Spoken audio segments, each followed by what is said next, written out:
All right. Oh, and I pulled this out the other day because I have a high school student and she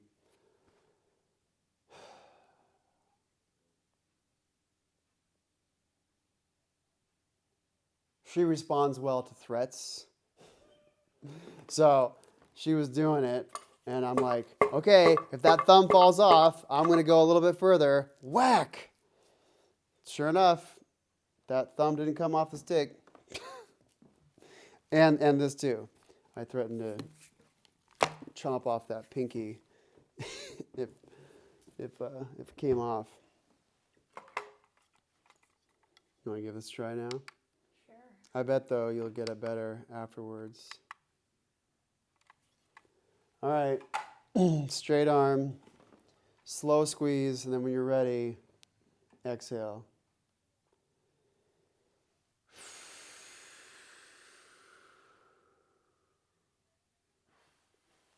Squeeze. I got 40 again. Okay. 40. Try it with your left. You gotta be at 35 with your left. Because if yeah, good. If a kid's hand isn't strong, then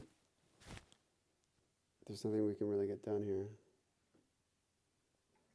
As far as I got worse. Hold on. I mean, we get strong through doing it, but we can get better, faster. Yeah, I still. I Okay, still I bet you'll be able to do it better after we like warm up and get the hands moving. Yeah. Maybe get you doing a few push-ups too. Have you ever done a push-up? Yeah. Did I have you do push-ups last week? Yeah. Oh, that's right. That's right. Good. I need to push up. Yeah. Hanging from pull-up bars, holding on to dumbbells, anything to get the grip strength tighter for the sake of holding a drumstick a little bit tighter. Because the idea is that we want to be able to bounce this thing or to hold on to it enough to where it ain't going to fly away, but to be loose about it enough to where I can really let the bounce of this propagate on its own because I'm using the natural bounciness to my advantage.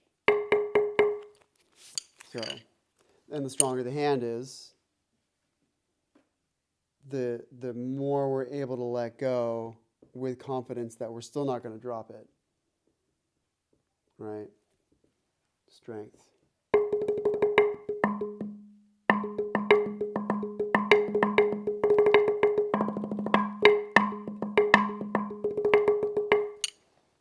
And I made a soft brick piece of steel and then put soft, soft, soft on 3 of the 6 sides so that when I put this down and hit it, it's not bzz, bzz, as if I put the metal down. Now it's like it's bouncing a little bit. But if I just put that there with a soft in between, then it becomes a true dead weight.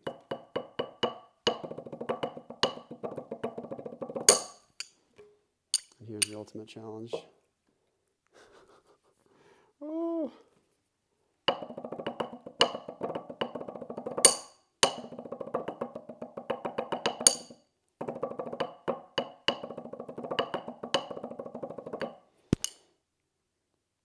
What was I doing before? Swiss triplets.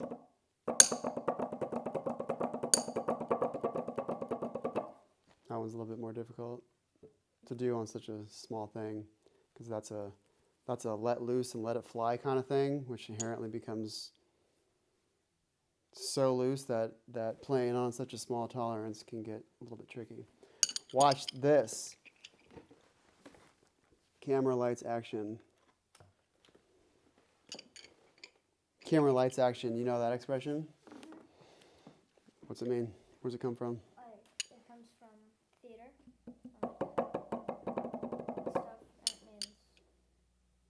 starting. Exactly. Mostly movies, and then Yeah. yes, movies is theater, but camera, which lets us know that we're filming camera lights action, something that Steven Spielberg has said, I'm sure many times. Okay, watch this.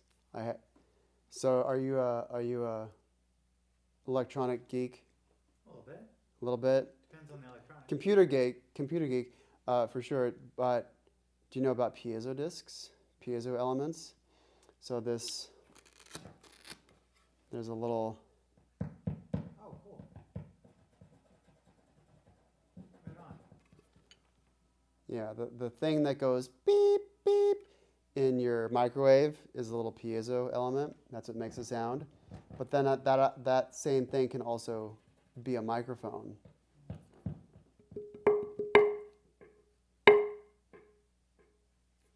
And so I have contact mics, the layman's term for it, contact mics onto these bars, but then I have a delay pedal back here, which immediately gives us the equivalent of what a metronome would give us. Boop, bop, bop. But instead of a passive met, where we don't get any feedback if we're with it or if we're not with it, other than just so happening to catch, oh, I was slightly slow or oh, I was slightly fast on that thing, which takes definitely a trained ear. So I think the ultimate metronome experience is with the delay pedal.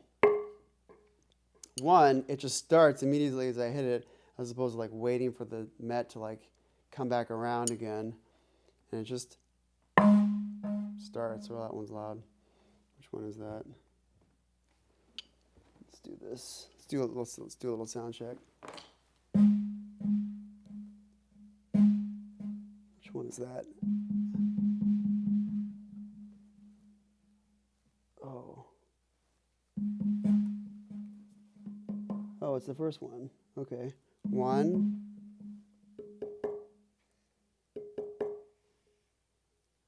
Okay, let's just put all these halfway. Now I'm going to turn off the snare. Because you hear that sound?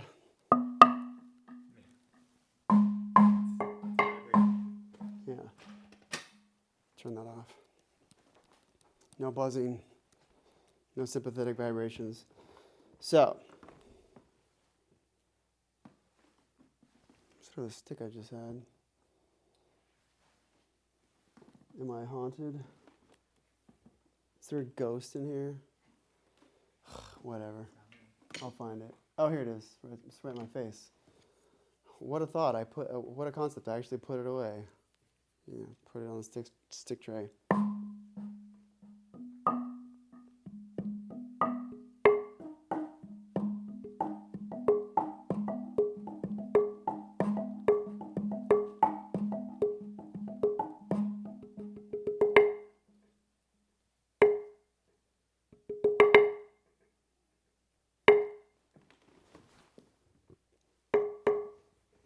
Which one is that?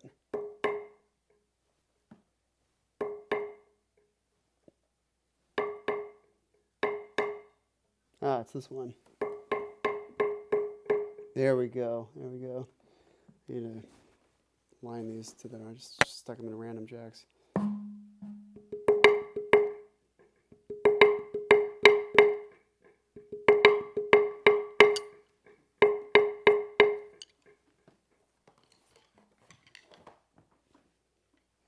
Go for it. Oh, you have water, but hot water right here. Oh, thank you. Drink of Kings, hot water. It's my jam. Mine's still hot, yeah. I got tea. Oh, wow, it's a little too hot. Although his is cooler. Ready, set, go. Just play and don't go out of phase. Just play anything you want.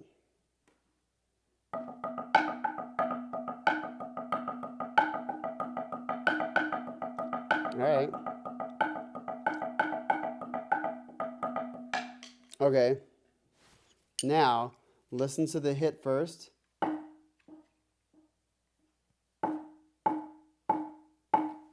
Just do quarters.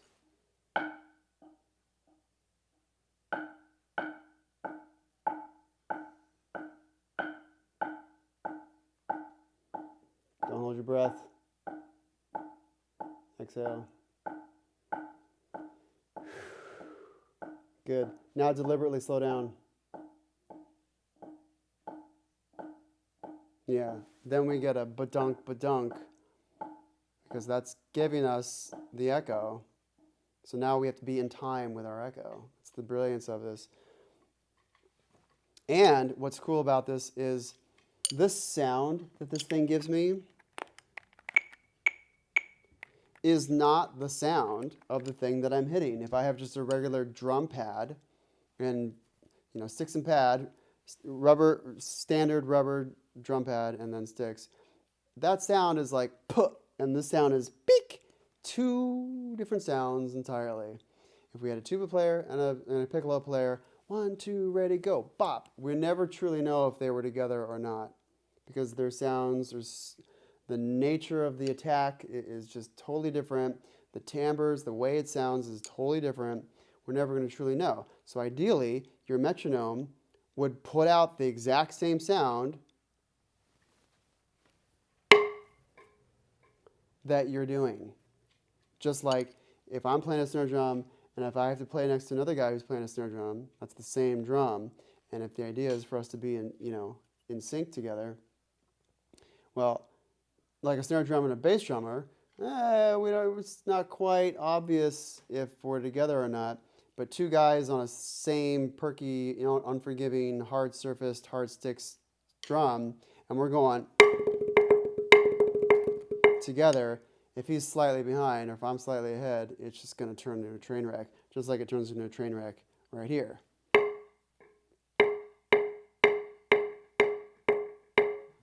Now it's just everywhere. All right, let's get rid of these. Let's get rid of this. Soon you're going to know how to read this. Soon enough. Just you watch. All right. So let's show Dad a few of the things we're working on. Okay, let's get rid of this for now because we're not going to do anything that involves time. Okay, one stick. There you go. That works. And then come to here. Come to, oh, I know. Tell your dad where do we hang on to the stick? How do we know? The point where it bounces the most? Precisely. Not here. Not way up here. But right about there. Bounces a whole bunch. Yeah. Wherever bounces the most, it's like, all right, I'm going to use that natural energy and then just grab on right there. Okay, so now at that spot, do this. And now come down.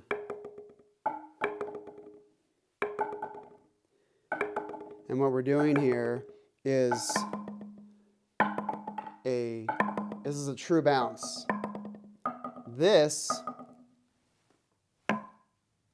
is me handling it. Kind of like the basketball speak. Ball handling. I'm handling the ball. I have the ball and I'm handling it versus dribbling it. In the drumming world, the same rule applies. I can bounce this thing or I can handle this thing.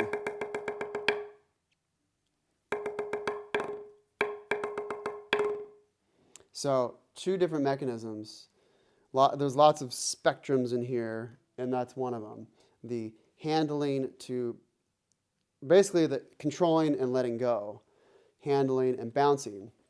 And so this brings us into the concept on that side of the spectrum of bouncing. And there's no possible way, just like there's no possible way, this is as pure of a bounce as it gets. I'm not handling this. So by doing this, we're still letting it bounce, but we still have a little bit more, we still have a bit of control over it. So now we start to manifest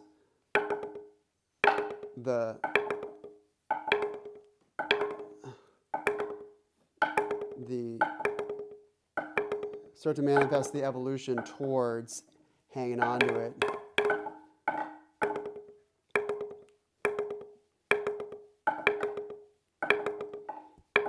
This is the way most kids hit a drum, or with a stick. They do this.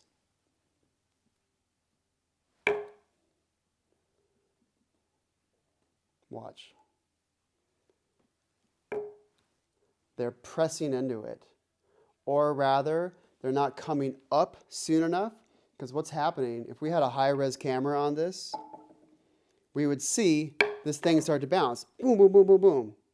And we hit this thing, and it pushes into it, and this thing is starting to vibrate, go up and down. But if we don't get that out soon enough, this thing is going to come back up and hit that stick, and then mute the thing that we're hitting.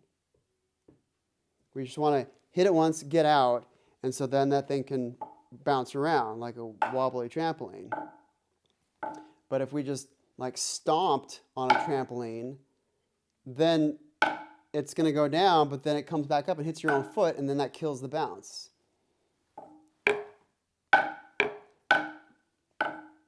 Now, yeah, exactly. He's already got it. He's already doing it. He's already has the ability to just hit that thing and allowing the stick to do all the work for him. Yeah. Come to this again. And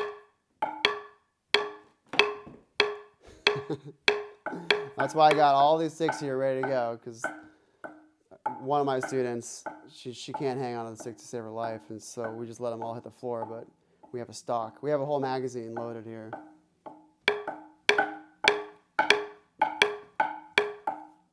And now think about throwing that thing down fast enough to where it's going to have enough speed to bounce up on its own. Yeah, exactly. And now have that thing swing back and hit your arm. Oh my gosh.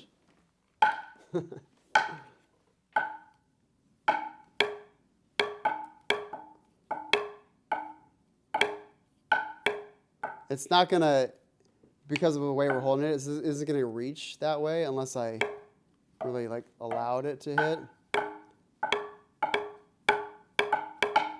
And the predecessor to this is this.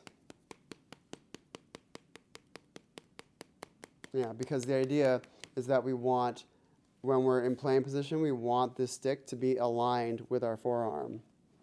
Not this, but in a straight line, ideally.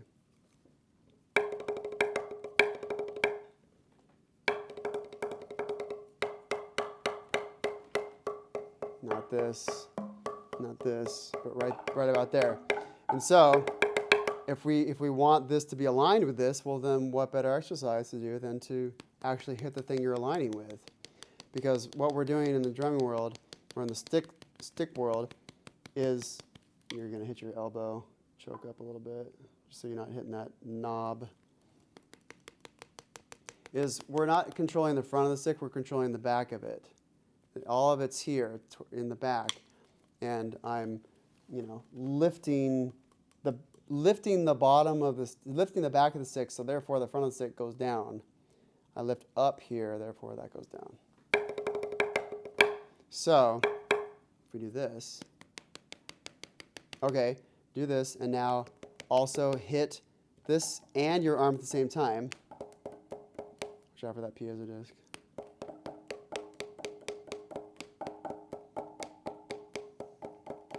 Relax. Take a deep breath.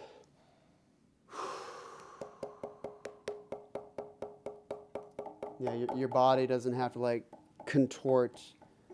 In fact, what was hilarious, one of the big fancy things that I did in my youth, I did a drum corps, and I was in the pit, which meant all the xylophones, all the marimbas, vibraphones, timpani, all the cool stuff. And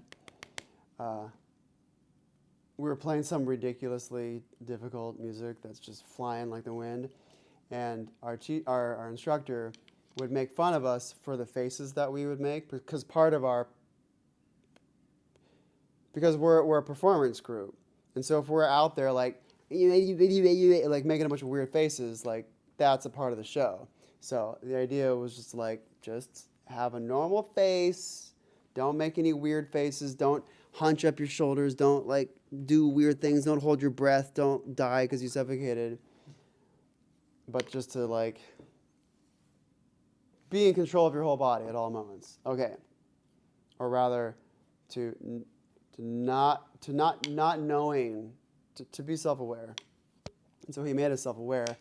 And there was this one gal. Her name was Roxanne, and she would drum like this. Her mouth would just go wide open, especially the faster she went. And so our instructor would be like, "There's a fly in the room. There's a fly." So that was his humorous way of getting her to close her mouth, which did not need to be open.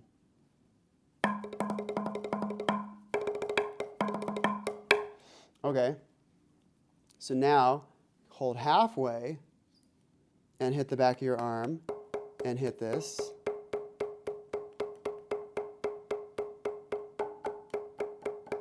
Relax your lips. Yeah, good. Relax your lips. Do this.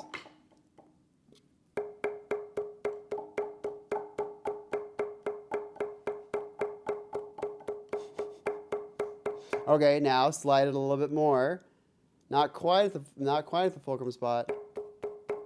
And this is going to hit the back of your wrist there. And now come up to normal playing position. And now this is just going to hit the back of our hand. And now, ideally, we're in good position. There's an apparatus I'm going to make that involves columns, because ideally this is it's going to go down it's going to have this arc of a vector. So I'm going to build a thing probably out of plexiglass so I can like see it in between, and then just have the sticks be able to go down those alleyways. Got it. I've drafted it on my drawing board in my head.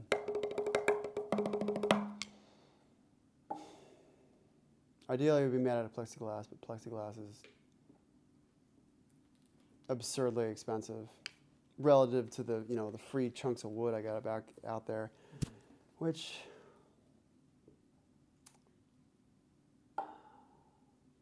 I have plexiglass, but it's just an eighth. It's just an eighth of an inch thick, which is really flimsy. And when that thing goes in there, and if it's going to hit against the side, I don't want to like hear it. I just want like this. This is solid.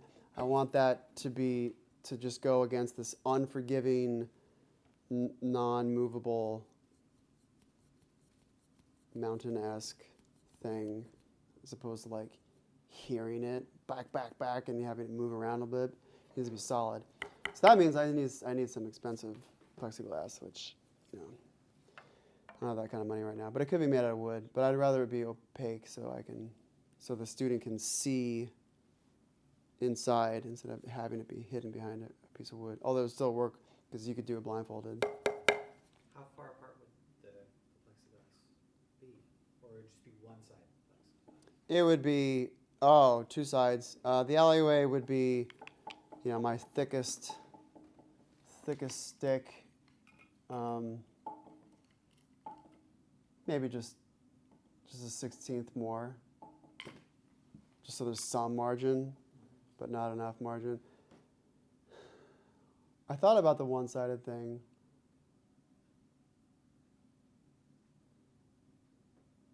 Nah, it needs to be two. Okay, the draft is a surface, like this surface to hold all these things, a surface to hold the thing, or maybe it could fit here, and that this whole thing could be Velcro.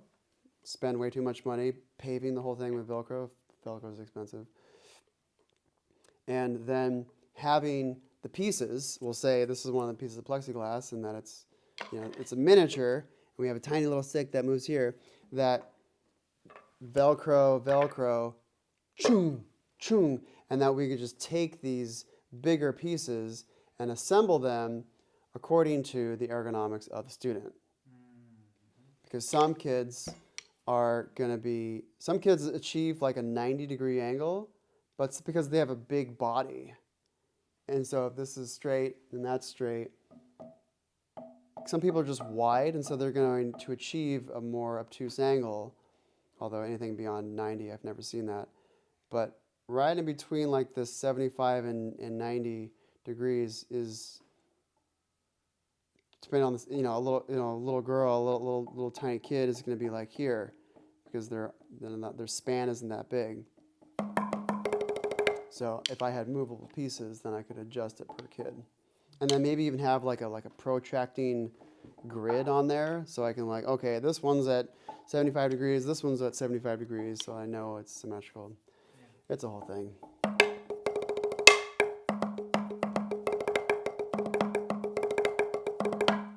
So much fun. I love these things because it's really fun to drum on unforgiving, super hard, rigid, like a slab of marble. Oh, it's so awesome. Like a whole like inch of marble. It's a dream to play on. And these bars, I've tuned them, right? They're all are harmonious with each other.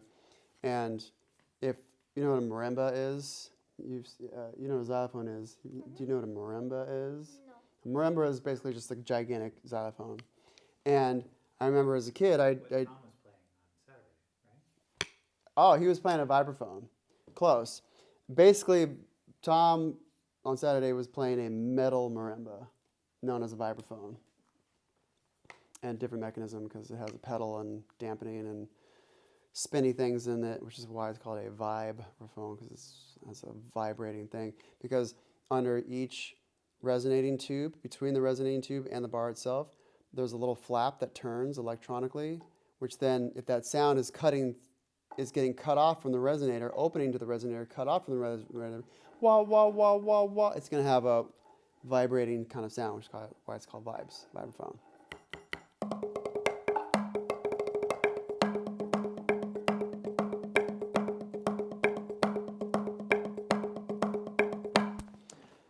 Super satisfying to play on these thick boards. Oh, and the reason why I was mentioning marimba is because getting some sticks like this and trying to play some fast, complicated stuff that involves bounces on a marimba is not very satisfying at all, because they're held up by strings and they kind of just bounce around a lot, which any surface that's like moving underneath my stick, and I'm trying to be consistent about it, like, where is it? Is it there? Is it there? Is it there? So I know every single time that's going to be exactly where it was, so that I can be as consistent as possible. So I like drums, but I like tonality more. Like over here, that's just boom, whack, crash. That's just an effect. This is boom, boom, boom, boom. It has, tones, piano tones that we can sing. And so this is the best of both worlds. I get to fly like the wind and play on something rigid that is also tonal. Yes.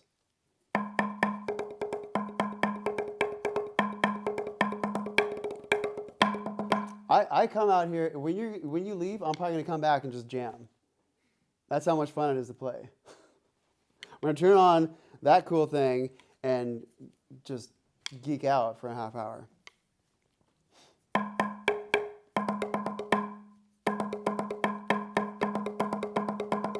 Okay, so that's a little flavor of what we've been doing. And we have only been doing this so far for, like, what has it been, 3 lessons?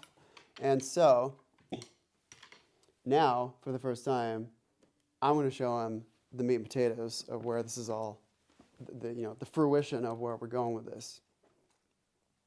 All right, have a seat there at that throne.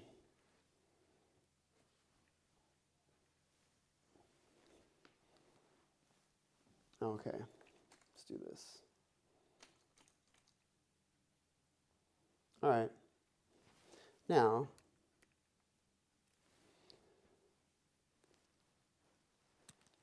This is my killer light fixture, which you saw at Fall Fest. Were you at Fall Fest? Yes. Oh, that's right. Yeah. And then I put the sheet back there. And then if I do this, then it becomes a nice filtered look. Okay. This is what we're going to do.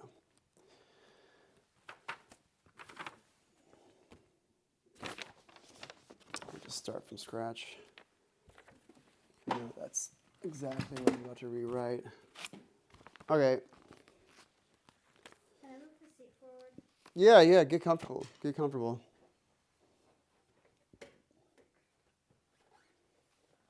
Okay.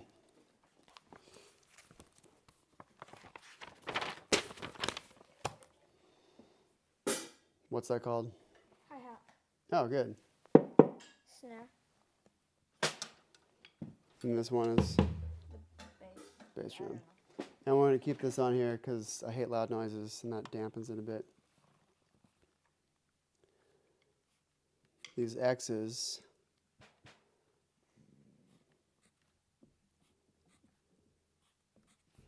mean X's in the drum language world. X's usually mean like a symbol of sorts. In this case, we're going to do this symbol, quote unquote.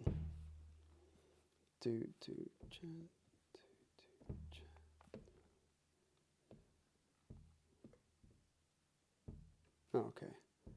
So 1, 2, 3, 4.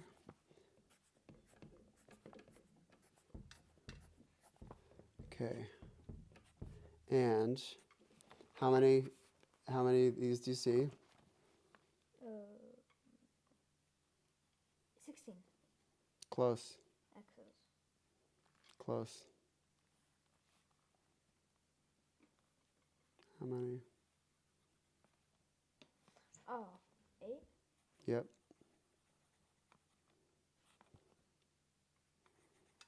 Okay. In fact, I'm not even going to show this to you.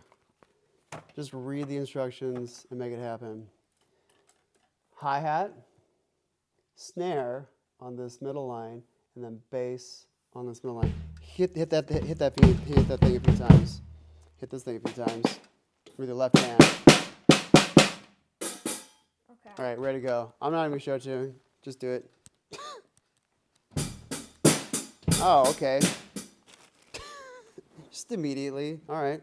Yeah. That's cool. I have a bit of practice from home. Okay, good.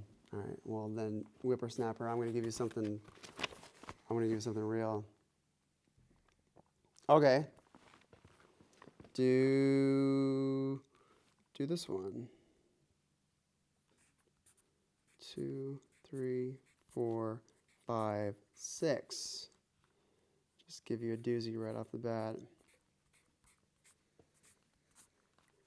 All right. Do this one. But now this is in 3, 4. It's in 3/4 notes per measure. Do that one.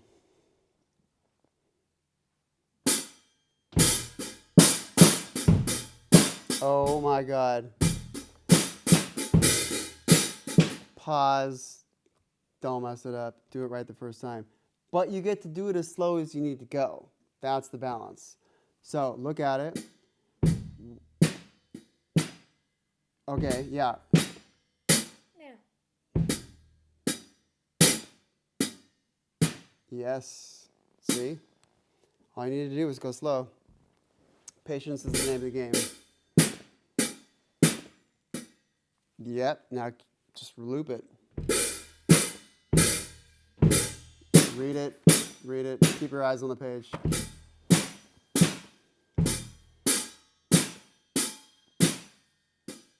Yes.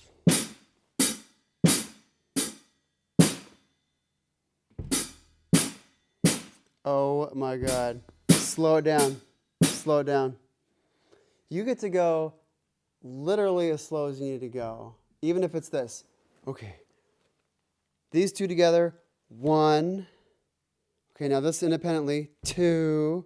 Okay, now this one and this one together. 3. You get. It doesn't have to be danceable.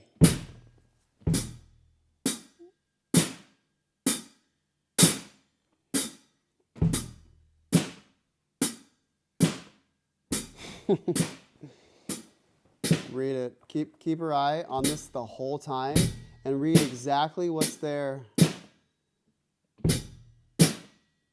Okay. So the second beat of the 6 beats, the second beat, is there a snare drum beat on the beat 2 there? No. So don't play one there. Read it. You have the instructions right there. As slow as you need to go. Okay.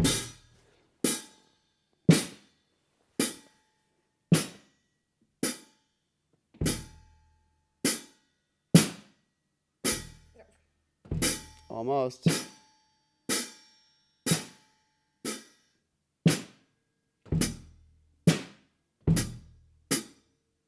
There it is.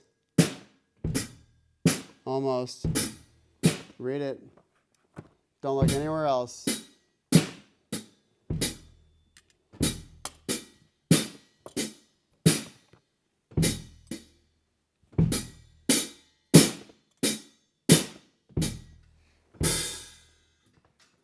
Read it.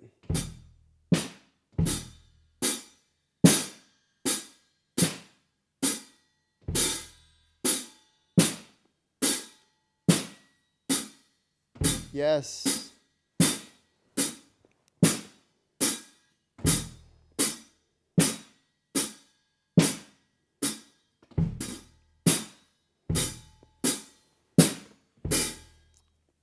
Okay, now do this. Now say the counts as you play it. 1 and 2 and 3 and. So say that first. 1 and 2 and 3 and 1 and 2 and 3 and. 1 and 2 and 3. Okay. Now say the numbers as you do it. Take it as slow as you need to go. 1, 2, and 1, 2, and 3.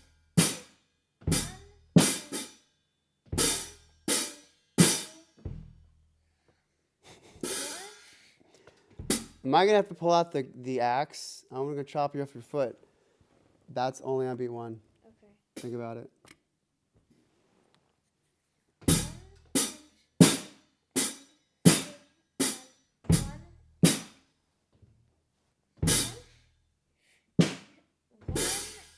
3, and 1, and 2, and 3, and 1, and 2,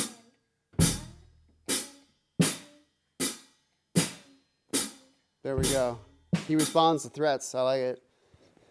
I'm going to bury you in the backyard. Okay, good. Go home and practice that one. Do you guys have a kit at home? Yes. Oh, okay, good. Good. All right. I'm curious about getting some of those planks. Are they? They're just hunks of redwood that fell off the old deck. It's just lumber. And redwood is a nice. It's a good word. It's a good wood to work with.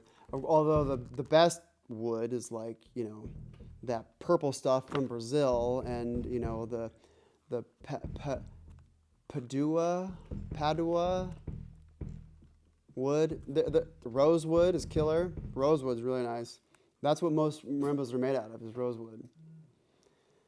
But of course, that's all crazy expensive. Although there's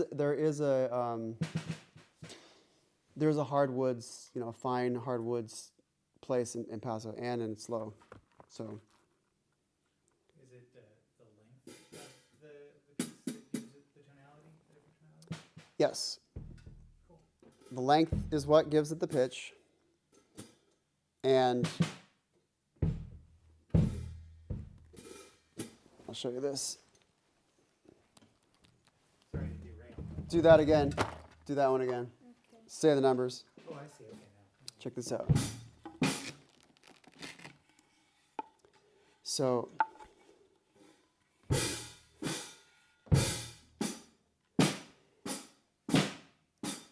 the length matters, and the way this moves, or the length of anything that is vibrating, moves like this.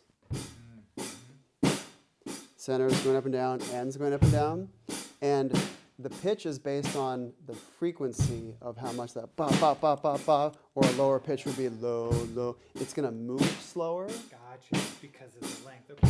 Yeah. And the longer it is, the slower the amplitude, the slower the frequency is going to be, Yeah. not amplitude. So therefore, the way I tune these, I just cut them to a ballpark, and the way I tune it is, if I take off weight on the ends, it's going to vibrate faster.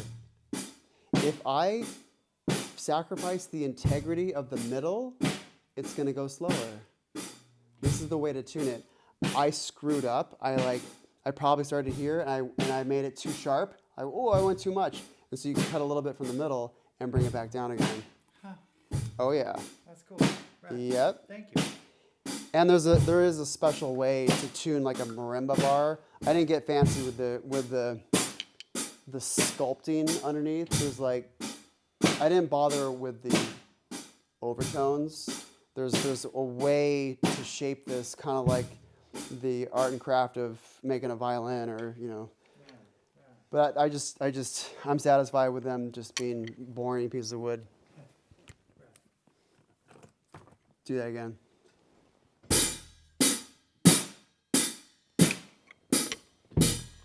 Say the numbers.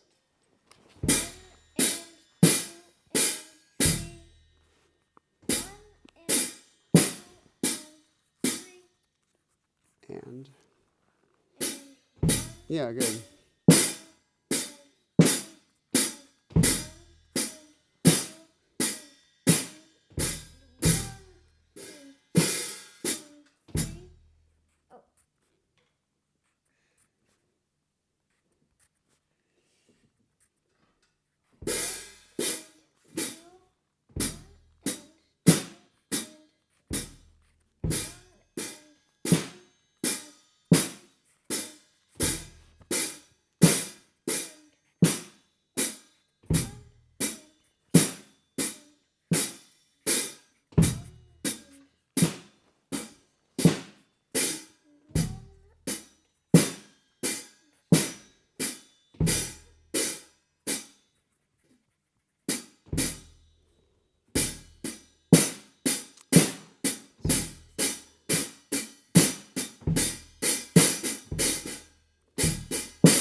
There it is. Yes.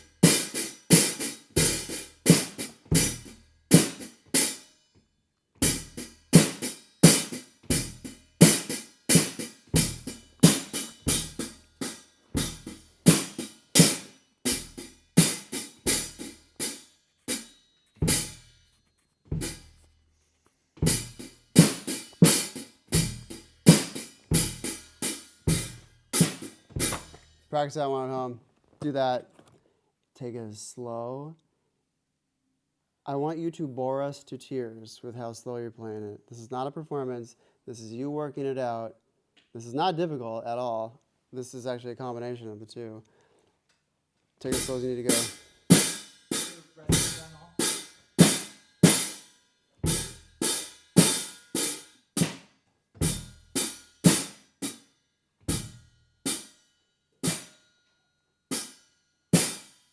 Count it out immediately. Just start counting it out.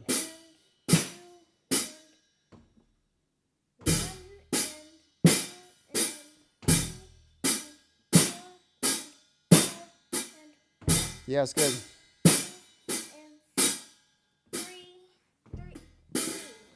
Yeah, good. Exactly. It's in 5, baby. 1 and 2 and 3 and 4 and 5. 1 and 2 and 3 and 4 and 5 in. All right, check this out. So if you want to find the center of anything, you can just fold it,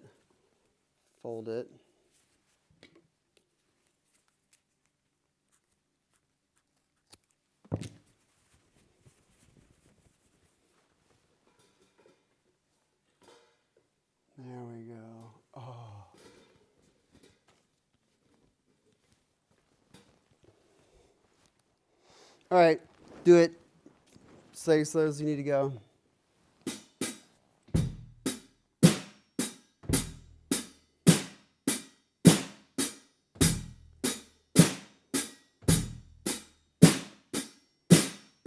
Good. Say the numbers.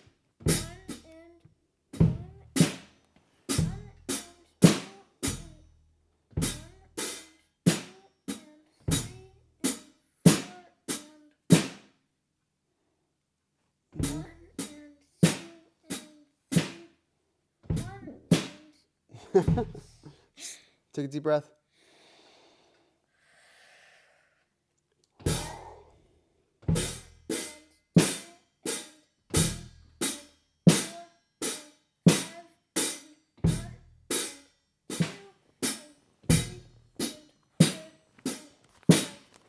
Good.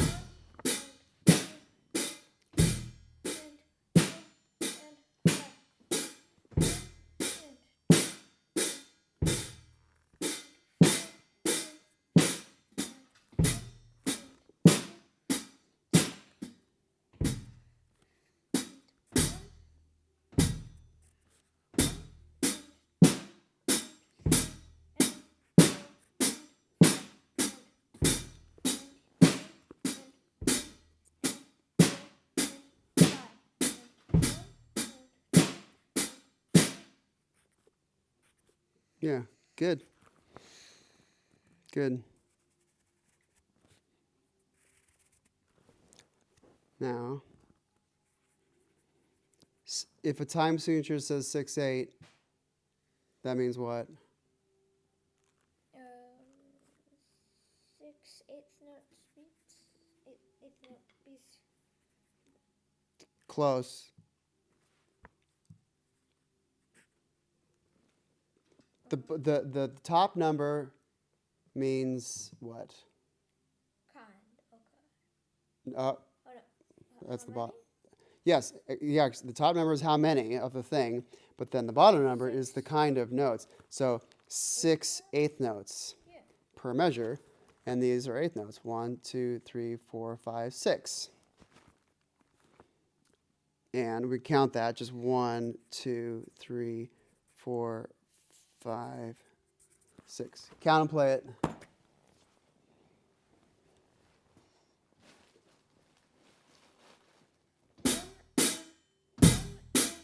So there's no ands in this one. Okay. 1, 2, 3,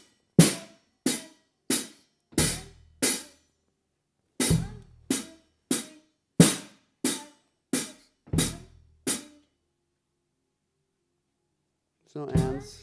Read it. Keep your eyes on the page.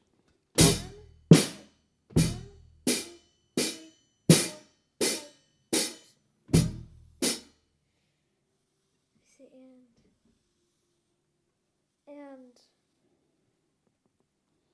I should have drawn these a little bit further apart from each other. 1, 2, 3, 4, 5, 6. 1, 2, 3, 4, 5, 6. 1, 2, 3, pop, boom, pop. And while we're thinking about it, turn your hand over and play like this. Yeah. Don't turn. Turn your wrist. Yeah. Don't rotate. There you go. There you go. Do what we're doing over there. Do it here.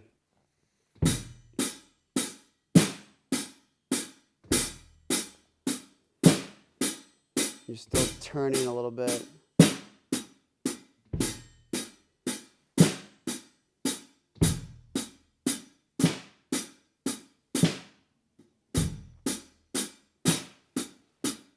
Thumb on stick. Turn over. There you go. Yeah, good.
Good.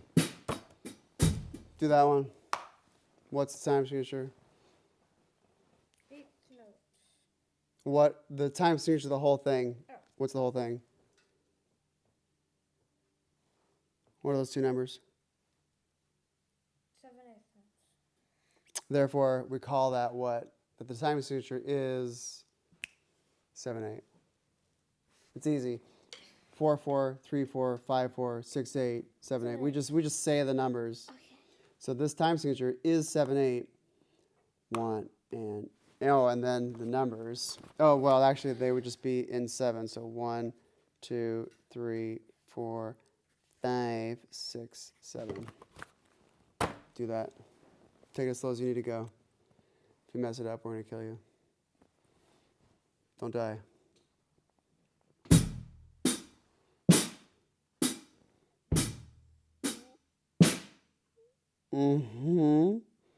Think about how that transitions. 1, 1, 2, 3, 4, 5, 6, 7, 1. Back, boom. Just right into it. Read it.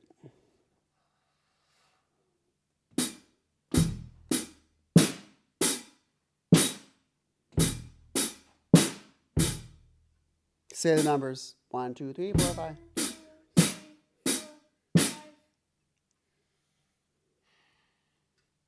Good. I like that you're stopping and that you're breathing as opposed to just trying to like impatiently smash through it.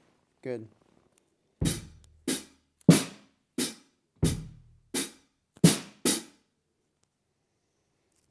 This is going to stay constant the whole time. 1, 2, 3, 4, 5, 6, 7, 1, 2. That's not going to change at all. This is your constant.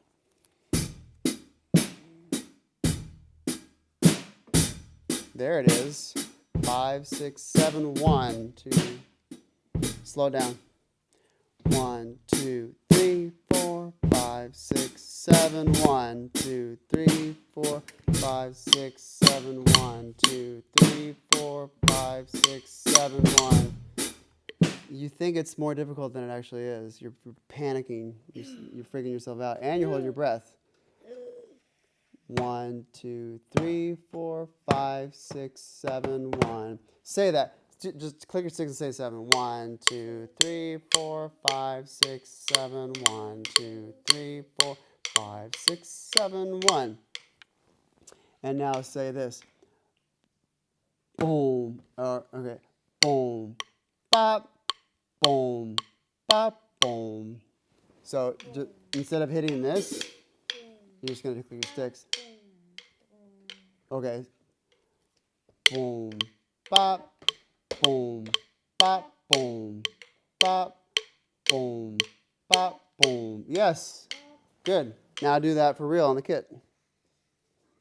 Take it as slow as you need to go.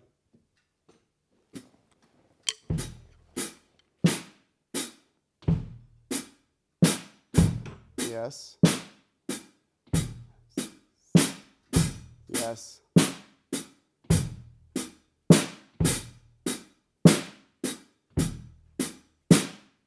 Good. I guarantee you're the only 7-year-old in the whole.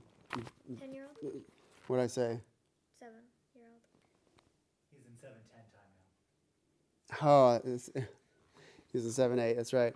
I conflated the two. You're the only 10-year-old in the whole damn state probably who's learning 7-8 in the first day. But because 7-8 is a weird thing to feel, but at this slow tempo, it's really just a matter of reading the instructions and following it, which is good. Which is what you're doing. Good. Okay. All right. Let me give you something else. Okay. 9-8. And then I want you on the ride home to tell your dad why 7-10 is not a thing. Figure that one out. Doesn't exist. Like the time signature 7-13 it's not a thing because we won't have 13th notes and there are no 10th notes. there are only quarters, eighths, sixteenths, 32. So the bottom number is only ever going to be 1, 2, 4, 8, 16, 32. Yeah. It's never going to be anything else. So 10 is not a part of that scheme. And it is weird because, there are two numbers and we think like, well, this number is a number and that number is a number, but that's not the case. The top number is a number. The bottom number is numeric code for the type of note. So it is reasonably confusing. I mean, it could just be in the metric system.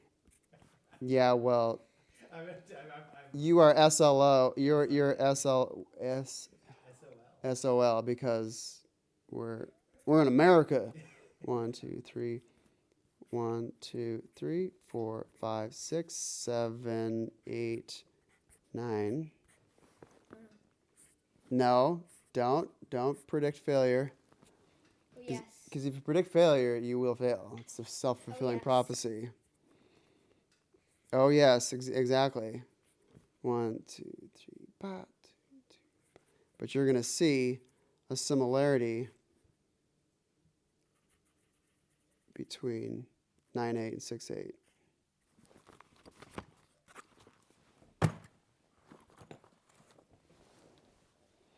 Don't mess it up. That one? Get it right the first time.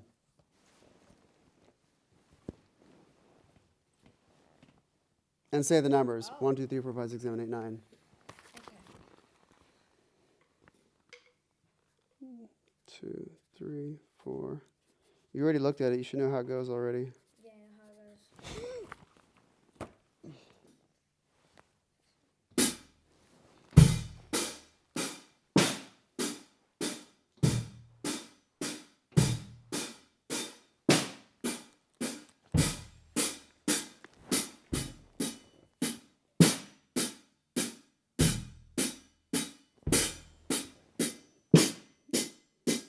What's that one? Bass Oh. and 2 snares. Okay. I thought that one was a bass. That's reasonable.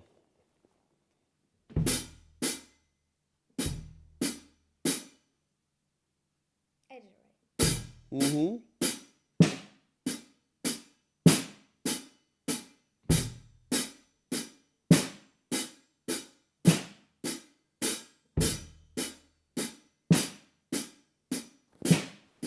Good.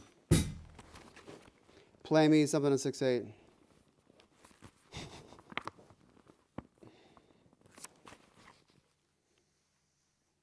One, 2, 3, 4, 5, 6. 1, 2. Yes, good. Now say the numbers. 1, 2, 3, 4, 5, 6.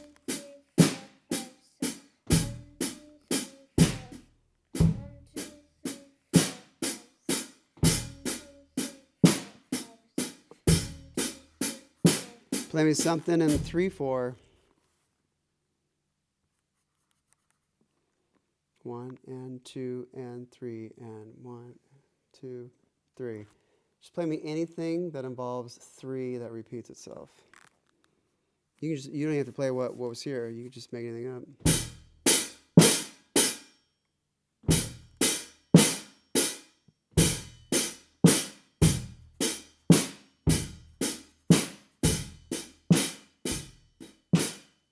Is that? You're playing something in 3, 8. Boom, 2, 3, 1. Okay, it isn't 3. That. Okay. Play me something in 5. Anything you want, as long as it's 5 whatevers that repeats itself. Okay. I'm thinking. Think about it. You could take as long as you need to.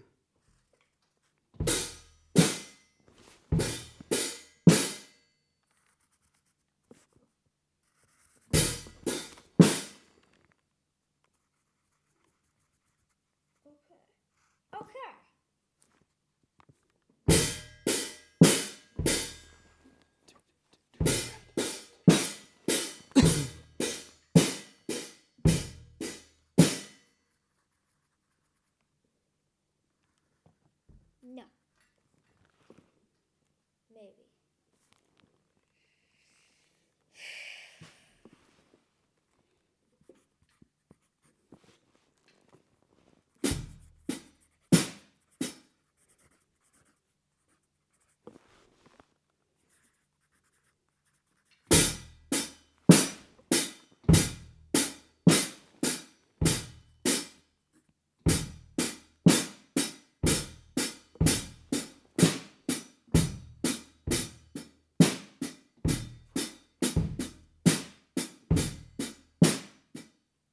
Say the numbers.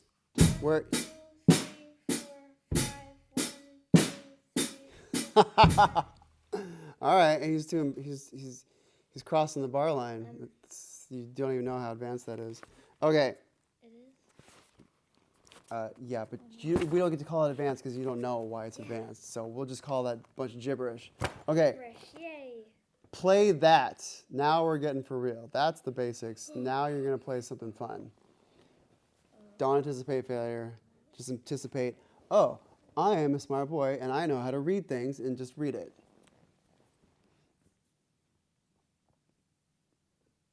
No furrowed eyebrows. Okay. Just read it. Okay. Slowly as you need to go. Uh-huh. Yes. Literally that slow. It doesn't have to be in time. We don't have to dance to it. Just work out the procedure. No. Know this. Good. No. Good. Eliminations.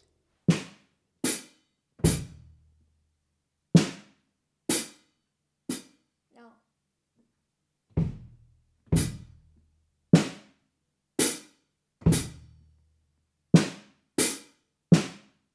Yes.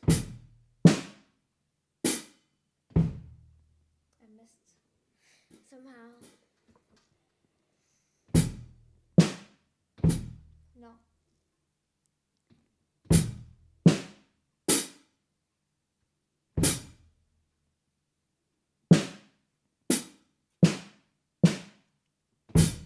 Forget the bass drum. Play just the hat and snare lick. Hold on.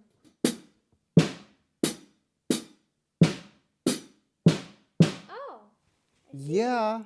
Seeing the bigger picture. I see. It's a paradiddle groove, hence me writing paradiddle. Paradiddle, paradiddle, doom, chicka bop, chicka boom, chicka bop. In fact, you can put an accent right here. You can make this one a little bit louder. In fact, I'll even make that a little bit bigger. But don't worry about the accent for now. Just play me paradiddles between these things. Okay. Hold this down with your foot. Keep it. Trying to. There is no try. Just do it.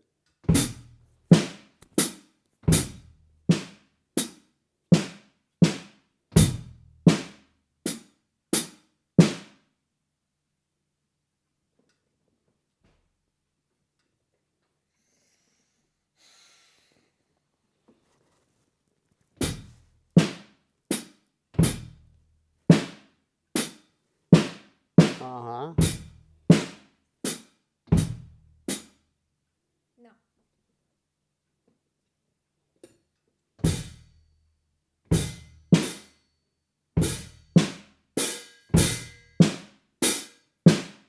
Good.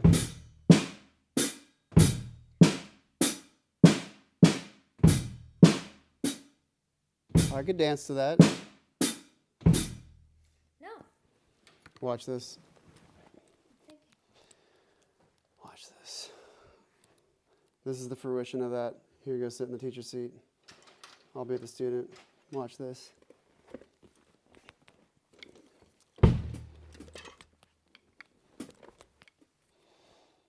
Okay.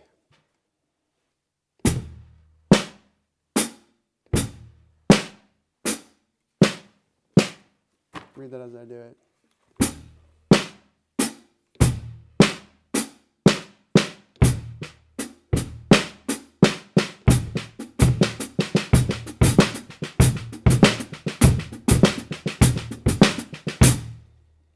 That's the fruition of that.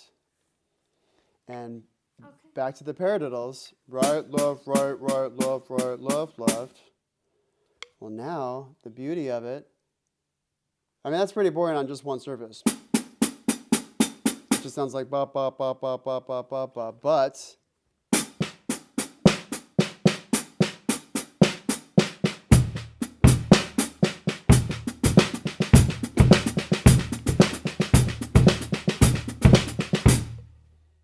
And then if I throw in some cool bass drum beats to give it some spice, now it sounds killer. And now look at the accent that I put over that.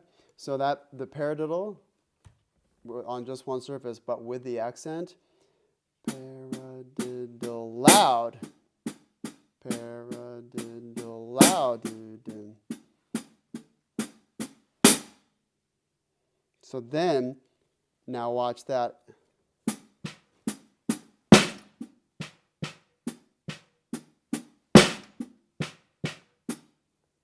And so then that signifies the middle of that measure.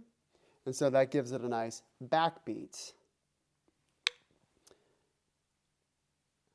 Okay, notice the way it sounds without the accent.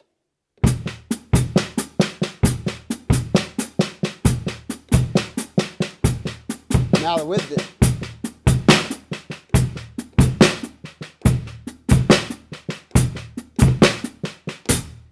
Now it's got shape to it. Now I'm sculpting the sound with my loud notes and soft notes. And so then that can bring out this, because that's a complex pattern. A paradiddle is a relatively complex pattern. But if we add accents to it, now it starts to sound like something. And you can even put an accent on the downbeat too. You can put it here, but then that falls onto the hi-hat. Okay, watch this. Okay, no accents.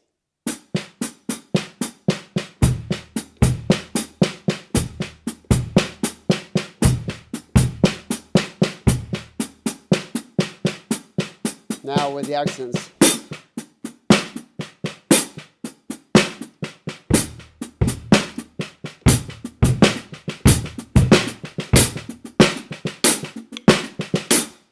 It sounds grooving even without the bass.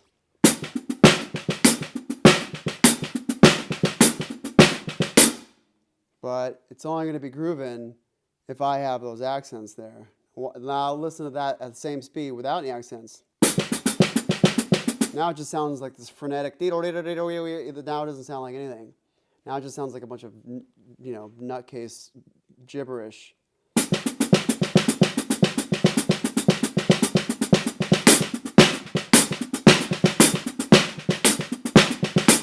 Now I'm sculpting it with my loud notes and my soft notes.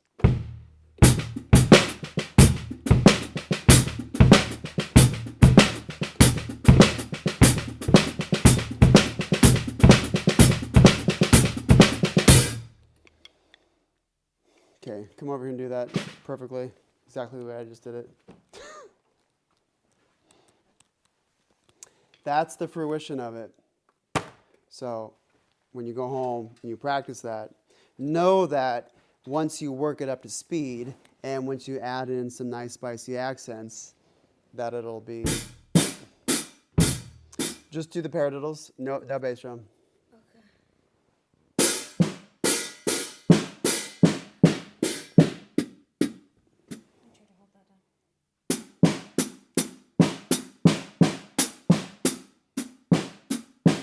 Now, what looks better? This or this? Yeah. Apply what we've been working on there to this. Yeah. And keep your thumb on that stick. You'll have to chop it off. Okay,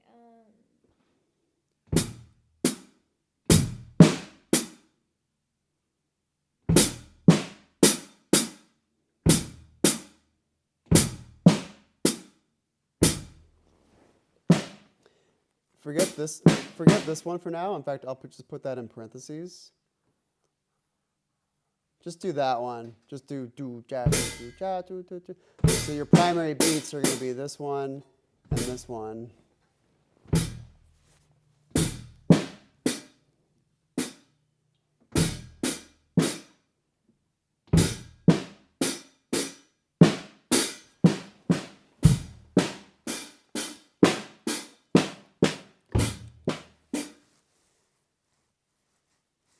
Relax. Hold that down. Nice and tight here. No more of this turning.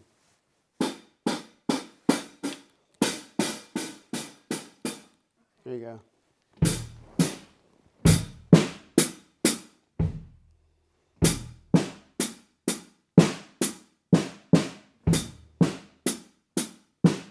Yeah, now, okay, now it's starting to sound like something.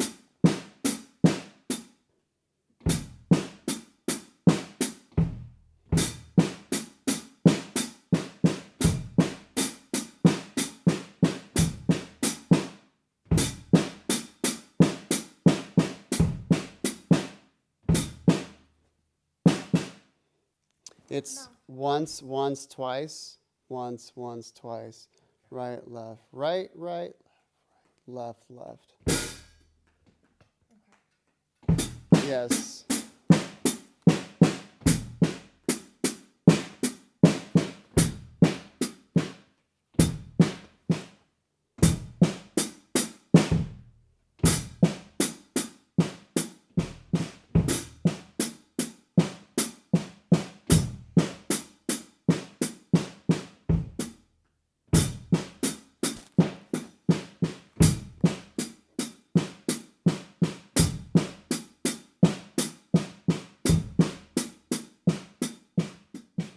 Yes.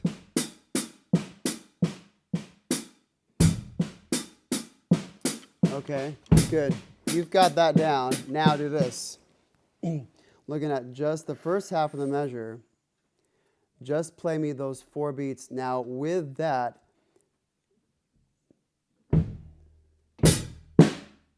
tune. That's it, exactly. Uh-huh. Uh-huh.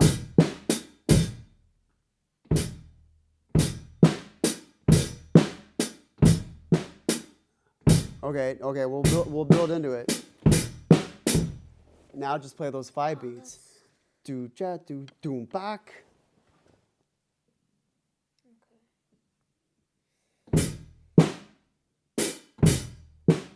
Uh-huh. Yeah. Doom jack doom gak. Uh-huh.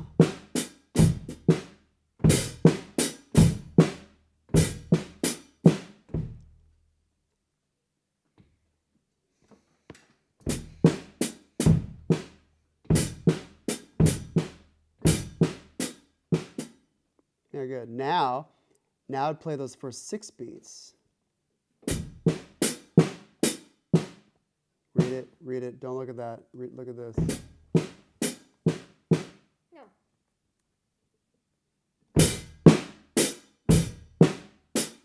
Uh-huh.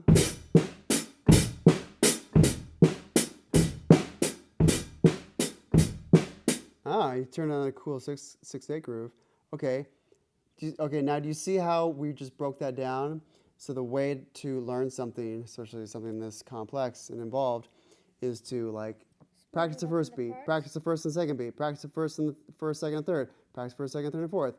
That we're building it. That we're working on the transition into each one. Yeah. So Seems to be working. yes, it does.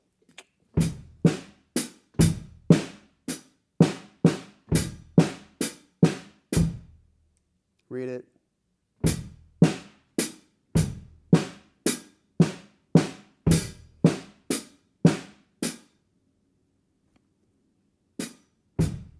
Don't make me get off the X. Read it. Don't screw it up. Read it. Yes.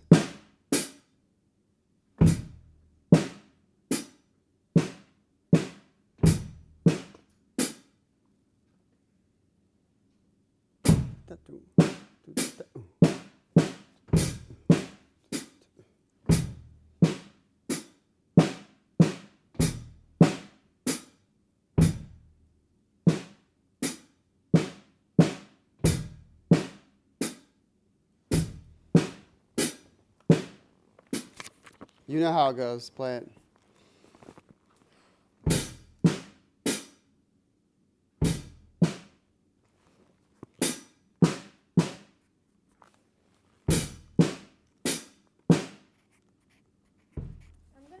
the normal paradiddle, so it's in my arms, and then Yes, good. Break it down.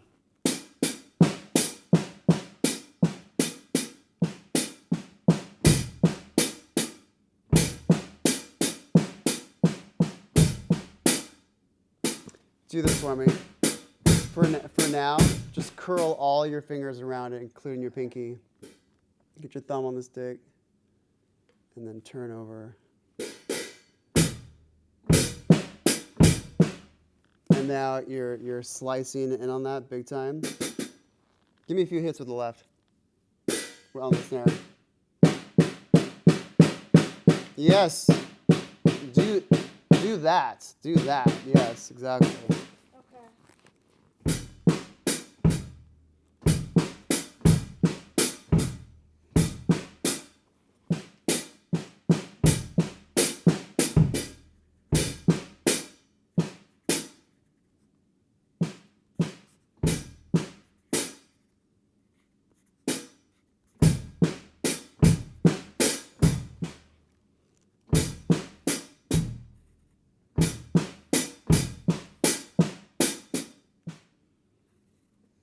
Good.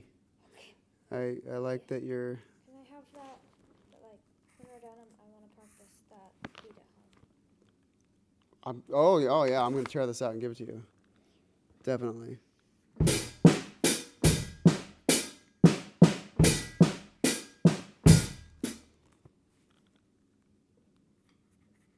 careful, Flint, while you're at school. Your father might see that.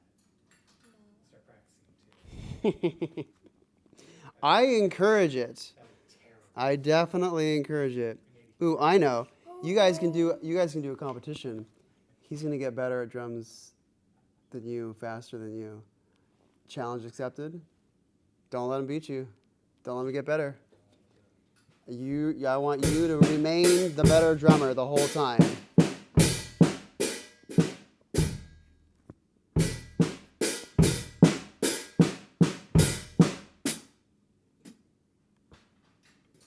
I need to move. Yeah, get yourself comfortable. I'd like you to be able to say, when I left you, I was present. Now, I am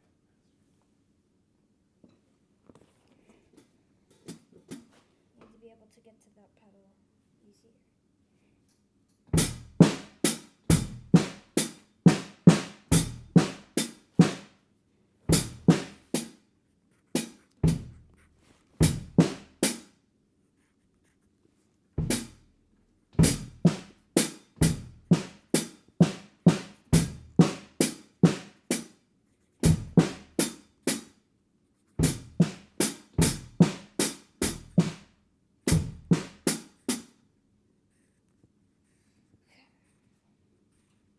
And I liked how you thought on your own to get it in the hands first, to create a flow in the hands, and then to add in the bass drum in a more organic way, versus like just looking at this linearly, like, okay, this, then that, then this, okay, these two together, then that together, because at the end of the day, that is the way to begin piecing it together, especially now.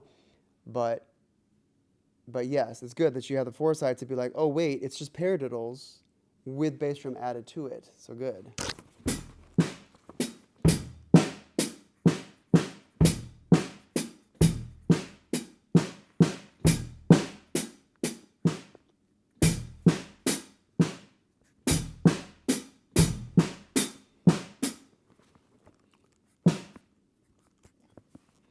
Okay, now try to do this. Okay, no bass drum, paradiddles with the accent though. Loud, soft, soft, soft, loud, soft, soft, soft.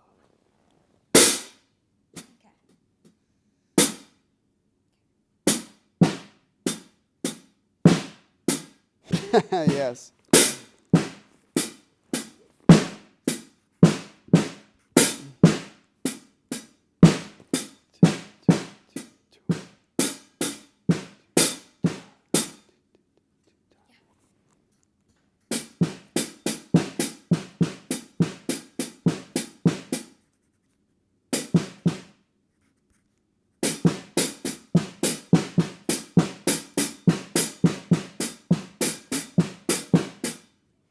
hit over here. Yeah. Yeah. See, now your hand is going to be in a better position. Yeah. Yeah, because if you're playing like over here, then your hand is going to be tempted to be in this position. But if you play something out over here, then your hand position turns. So just play over here. Yeah, now your hand looks immediately better.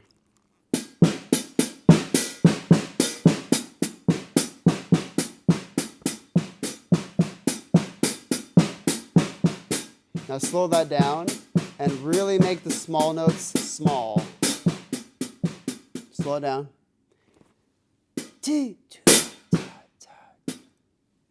The big note big, but the small note's small. Yes. Oh, yeah, good catch there. You almost hit it too loud.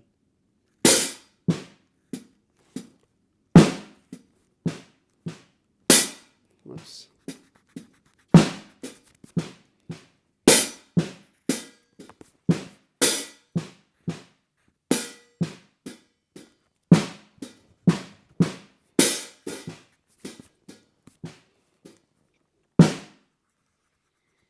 Yep. You feel that in your brain? You feel that tension? You feel like your brain is literally breaking. When people do this, like, oh, my head hurts. Their head literally hurts because the little synapses in your brain, your brain is a whole bunch of tubes that send information, right? If there was a conveyor belt right here and I put something on the conveyor belt, boo, and then it moved to you, that's a pathway to get my signal to you. It goes to you. There's a whole bunch of pathways in your brain called neural pathways. And when you learn something, this pathway and this pathway, they come together. And then they create a bridge to being able to do the thing. And so when you learn something new, or at worst, if you have to unlearn something, this is why I don't want you to ever play anything wrong, because then you'll learn it wrong. Then your brain will come together and like, oh, like this? And well, the brain doesn't know if it's wrong or right. The literal mechanisms in the brain is just going to make that bridge like, okay, well, he wants to do this one over and over again. But your brain doesn't know that the teacher knows that it's wrong.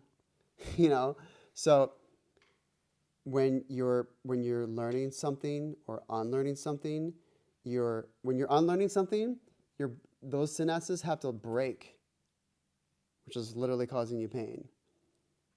Or when you're putting something together, this one over here and this one over here, and the merging together, that's also kind of painful. But having to unlearn something, that's way more painful, which is why I don't want you to play things wrong ever. Just don't make any mistakes ever, your whole life, with anything, ever. Which sounds ridiculously unreasonable. Don't make any mistakes ever. Don't do anything wrong ever. However, the balance of that is you get to take it as slowly as you need to, is whatever. Just, you get to take it as slow as you need to go. That's the balance. So, everything on this page, don't play anything wrong. And if you did play it wrong, that means you were going too fast and impatient and had that video game brain of like instant gratification. This is your practice of patience. This is where you're going to turn into a human, not the video games. Video games are fun, although, when I play video games, I'm rocking like 1986 Nintendo. Do do do do do do boing boing do do do do do do. So. Do do do do do do do do. But, dude, I actually recently got onto YouTube and I went video games. Do they even call them video games or do they call them computer games? What do you guys call them? Video games or computer games? Video games. Okay. Video games 2024. I just wanted to see like the new cocaine, Yeah. and I'm like, oh, dude. If I had that when I was a little boy, I would have been in prison because I would have never gotten anything done. I would have never paid attention. I wouldn't have like tapped into like this reality if there was like a whole other reality that I could enter into via the screen in some game. There weren't avatars in 1986. There weren't second players. I wasn't playing with my friends online. It was what it is now is totally immersive and can totally hijack your life. So I'm saving your life by giving you a real thing to read and to make real, because everything in the computer game, I mean, it's real in a sense, like, oh, the bad guy hit me and I died, and oh, now it's game over. I guess that's the reality of, that's what's real about it. But, this is real. You tapped into the physical because you are a brain and a body, and this is both. Video games is just brain and, some twiddling of the thumbs, but that doesn't count. Okay, this and this. All right, so now, check this out. I wrote out every permutation of paradiddles. Oh, yes. Oh, yeah. Oh, yeah, permutations. We're busting out the big words. Oh. This paradiddle.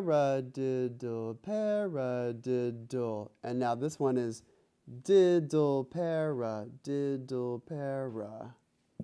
So I wrote out, did I write out the paradiddle grid for you once upon a time? I'm sure I must have done that. Yeah, so this is, I have that. yeah, the paradiddle grid. Oh, and keep all the little Post-its all the little white Post-its I give you, like, keep those, put them in a big stack, and, flip through them every year and review the literature. Okay. You can just know academically that this is the paradiddle grid, but just work through each one of these. And notice that there is a consistency. Notice that the accent is on beat 1, 1 and 2, and 3. Accent on 1 and 3, accent on 1 and 3, 1 and 3, 1 and 3. Oh. Accent. And so there is a consistency. Accent is on 1 and 3, and the bass drum is on 1 and 2 and 1 and 2 and 1 and 2 and 1 and 2. So the bass drum is the same. So the hands are going to change, but the skeleton of the beat is going to remain the same. So, good. I notice the way I dished this out to you, breaking it down. Okay, this beat, then that beat, then this beat, then that beat, like breaking it down. And because this little figure here is a little tricky, because you have, this is on the and of 2, so it's a little bit weird, and it happens on a hi-hat as well. So I had you go doom cha cha doom cha doom, which is the difficult part about this.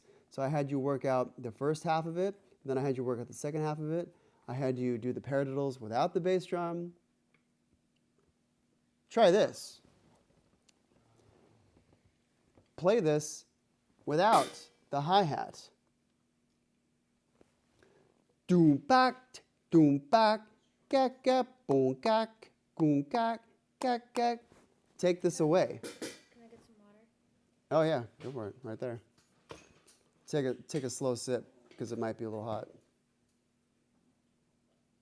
Good. He knows to stay hydrated. I tell him about breathing. That is still hot. Good. Hot water. It's the ultimate morale boost. and the ultimate resetting for the drummer's brain when he's about to go into some wild territory with paradiddle permutations as a 10-year-old, no less. I didn't know any of this stuff when I was 10. I didn't even know about any of this stuff when I was 10. I knew what a paradiddle was, but I should have known about different combinations and permutations. Permutations? Is that the right word? Combinations? Well, it's more of a permutation. Yeah. Permutations just has to deal with arrangements, and these are arranged differently. Diddle, para, paradiddle, paradiddle. Dul, para, dul, dul, para, did, dul, para, did, dul, para, did, dul, para. I'm still saying the word paradiddle, but now it's happening at different moments. Okay, last thing. Try this. And go ahead and count this out. 1 and 2 and 3 and 4 and. But leave out the hi-hat and just read the non-xed ones. 1 and 3, 4 and 1 and 3, 4 and.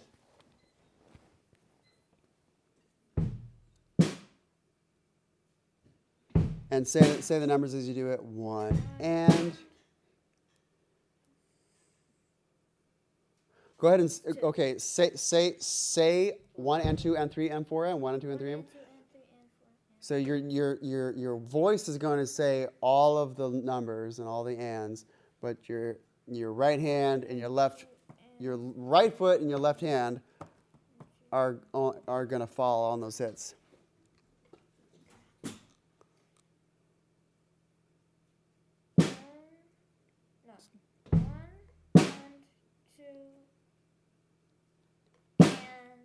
Yeah, but that's a what? 1 and 2 and 3 and 4 and. Yeah, good. 1 and 2 and 3 and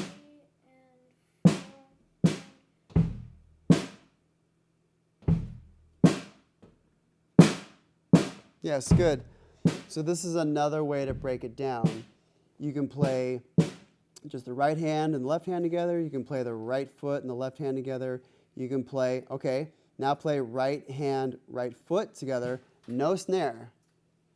Just the X and the low one.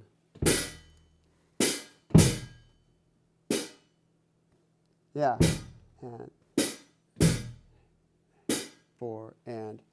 Yeah, and I'll say 1 and 2 and 3 and 4 and. 1 and 2 and 3 and 4 and 1 and 2 and 3. No, 3 and 4 and. Yes, exactly. And 2 and 3 and 4 and. Exactly. See everything that we just did? See how all the different ways you can break that down? You have 3 limbs moving, and you can practice 1 at a time. You can practice 2 at a time, and then you can practice 3 at a time. Go home. Dad's going to learn this, and he's going to learn it way faster than you are because his brain operates at a faster speed. So now you have a challenge to keep up with his operating system, his RAM, or whatever you guys computer weirdos call it. What's the word for a computer's speed? Is that RAM, memory? So, I mean, processing speed. Yeah. Processing speed, CPU. There we go. It's a processing. Look at that CPU. It's like polished and everything. Yeah. Yeah, that's a high-level operating system right there, which you have a high-level operating system, but it's still got a bunch of blurry edges that aren't as defined. And this will help you define those blurry edges big time. Anything percussive is definitive. Okay, in the car ride, you're going to explain to your dad why 710 is not a time signature that exists. Because Practice saying it to me. Why? Why is 710 not a times feature? Because it's not like you can't do the two thing. Start over. What's a 10th note? It's not a thing. Oh, it's not a thing. Oh. Well, then why is it not a thing?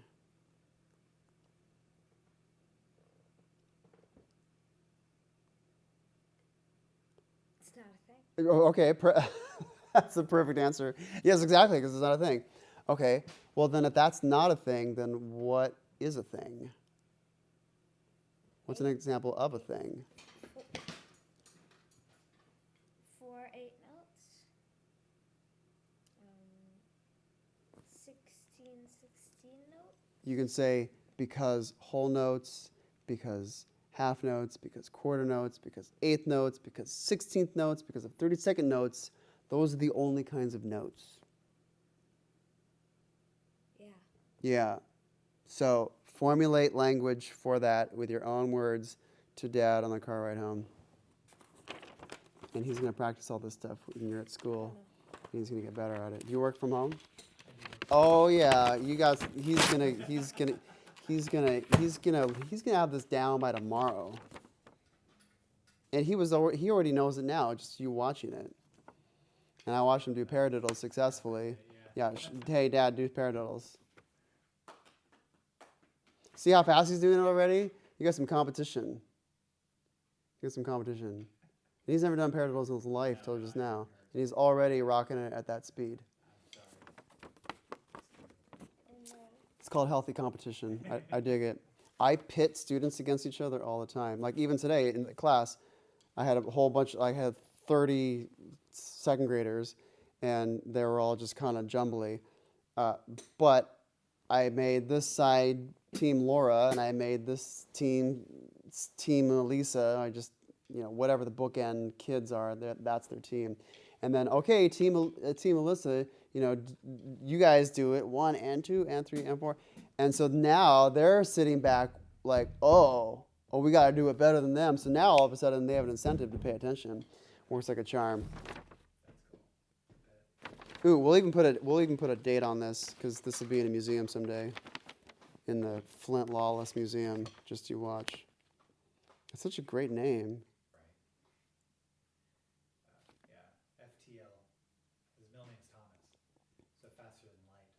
Okay, you realize that that's like the most wild, wild west, rootin' tootin'est, yeah.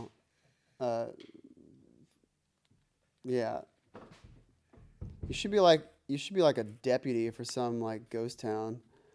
And my name's Flint Lawless. And you should carry Flint around and like make fires everywhere. Just like own the name, like be the name, and then go break all the laws and end up in prison. Okay. 10 or 2, what is 2, 12, 24. Ooh, a date with a bunch of 2s in it. And, 2 times 12. 24. It's a good day. 2 times 24. 48. 2 times 48. 8 plus 8 is what? 96. Yeah, there you go. I got a student, and she's like really, really bad at math.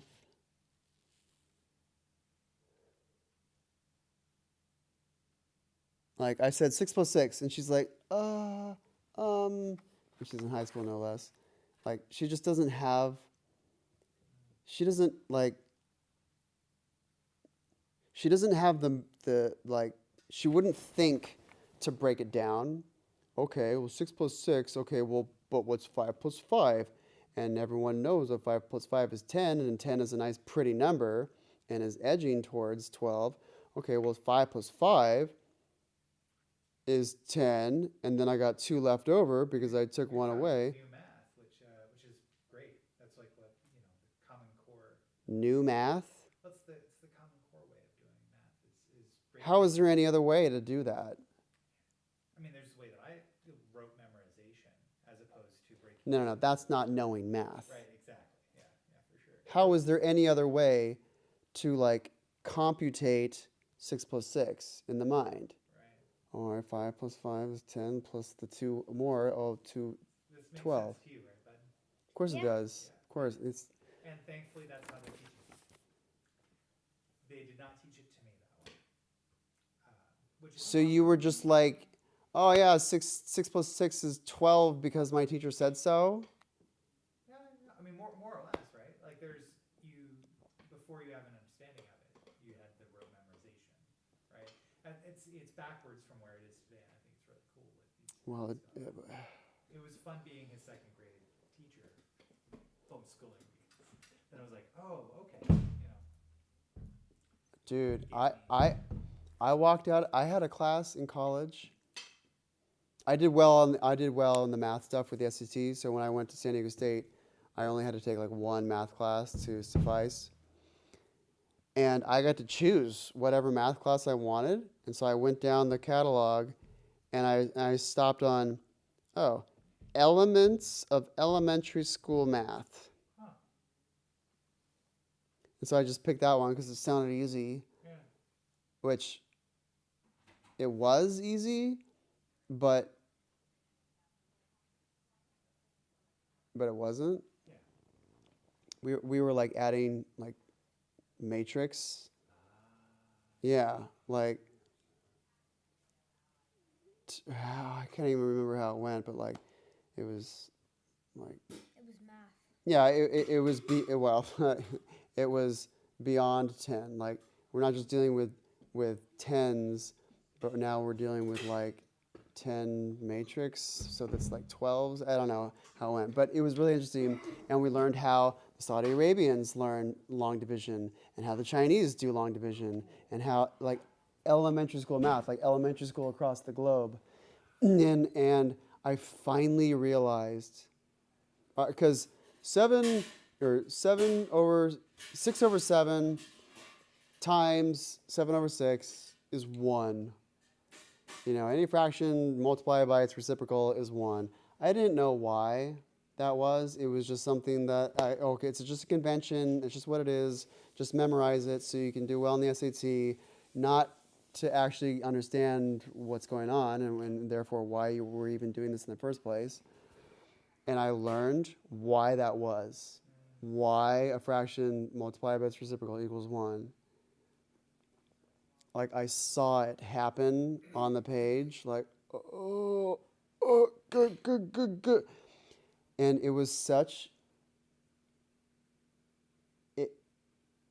I felt vindicated for asking so many questions in high school. Well, why? Well, why? Well, why? And I walked out of that class, and I started to get teary-eyed. I was choked up over like all those years of frustration in high school math classes and elementary school math classes, never understanding why and just having to resort to memorization. It was a beautiful moment. I felt that way in junior high when they finally taught me how to breathe in like while jogging. Oh. Yeah, which like. What a concept. Yeah, right. But like the timing of breaths and to ensure that you have proper breath, because in elementary school I'd always end up with stitches in my side, and finally in PE they were like, hey, this is how you're gonna jog. I'm like, oh my gosh, thank you. Yes. Yeah, Who would have thought there was any sense to these basic operations? Right. Basic operations. Go do it, baby. Thanks for the water. Yeah. And My pleasure. And thanks for the yeah. I feel like Say hi to your 30-year-old self. Hi.